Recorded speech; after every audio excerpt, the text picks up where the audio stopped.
साल 2025 में पेश किए गए बजट में आम जनता को राहत देने की कोशिश की जा रही है। नए टैक्स प्रणाली के अंतर्गत ये ऐलान किया गया कि जिन लोगों की कमाई 12 लाख रुपए तक है उन्हें टैक्स देने की जरूरत नहीं है। वहीं नौकरी करने वालों के लिए इसमें भी 75,000 रुपए की एक्स्ट्रा छूट के साथ इसे लागू किया गया। यानी नौकरी पेशा लोगों के लिए 75,000 के स्टैंडर्ड डिस्कशन के साथ ये छूट 12.75 लाख रुपए हो जाएगी। बता दें, न्यू टैक्स रिजीम के स्लैब में भी बदलाव किया गया है, लेकिन पुराने टैक्स रिजीम वैसे ही रहेंगे बिना बदलाव के। नई टैक्स रिजीम में 12 लाख रुपए तक की छूट इनकम टैक्स एक्ट की धारा 87A के तहत दी गई है। यानी नए टैक्स रिजीम के तहत 12 लाख तक की सालाना कमाई वालों पर 4 से 8 लाख रुपए पर लगने वाले 5% टैक्स और 8 से 12 लाख की कमाई पर लगने वाले 10% टैक्स सरकार माफ कर देगी। इससे टैक्स पेयर को 60,000 रुपए का फायदा होगा।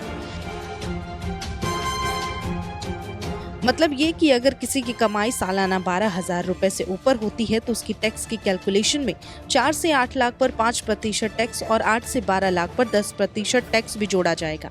पुरानी टैक्स रिजीम चुनने पर अभी भी आपकी 2.5 यानी 2.5 लाख रुपए तक की इनकम टैक्स फ्री रहेगी। हालांकि इनकम टैक्स एक्ट के सेक्शन 87A के तहत आपको 5 लाख तक की इनकम पर 0 टैक्स देना होगा। अब कुछ सवाल पर नजर डाल लेते हैं, जैसे कि पुरानी और नई टैक्स रिजीम में क्या अंतर है।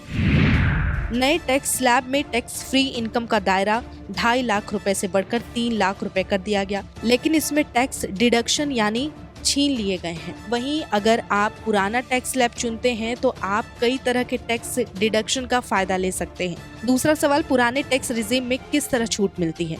अगर आप EPF, PPF और इक्विटी लिंक्ड सेविंग स्कीम में निवेश करते हैं तो आपकी कुल टैक्सेबल इनकम में ये इनकम कम हो जाएगी। वहीं मेडिकल पॉलिसी पर किए गए खर्च, होम लोन पर चुकाए गए ब्याज और नेशनल पेंशन सिस्टम में निवेश किए गए रुपए में भी आपके टैक्सेबल इनकम में घट जाते हैं।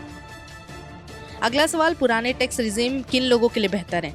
अगर आप निवेश और टैक्स छूट का फायदा लेना चाहते हैं तो पुरानी टैक्स रिजीम आपके लिए बेहतर हो सकती है। वहीं अगर आप कम टैक्स रेट और टैक्स डिडक्शन के झंझटों से बचना चाहते हैं तो नई टैक्स रिजीम आपके लिए सही हो सकती है। अब आपको बता दें कि सेक्शन 80D के तहत मेडिकल पॉलिसी लेकर आप 25,000 रुपए तक का टैक्स बचा सकते हैं। इस हेल्थ इंश्योरेंस में आपका, आपकी पत्नी, बच्चों का नाम होना चाहिए। इसके अलावा अगर आपके माता पिता सीनियर सिटीजन हैं तो उनके नाम पर हेल्थ इंश्योरेंस खरीदकर 50,000 रुपए तक की अतिरिक्त छूट ले सकते हैं। यानी आप टैक्स के दायरे में आने वाले इनकम 5.50 यानी 5.5 लाख रुपए रह जाएगी।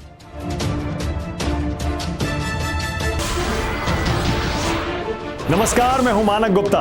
अगर आपको हमारा ये वीडियो पसंद आया हो तो इसे लाइक और शेयर जरूर करें और हाँ, हमें सब्सक्राइब और फॉलो करना ना भूलें ताकि आप देश और दुनिया की कोई खबर मिस ना करें।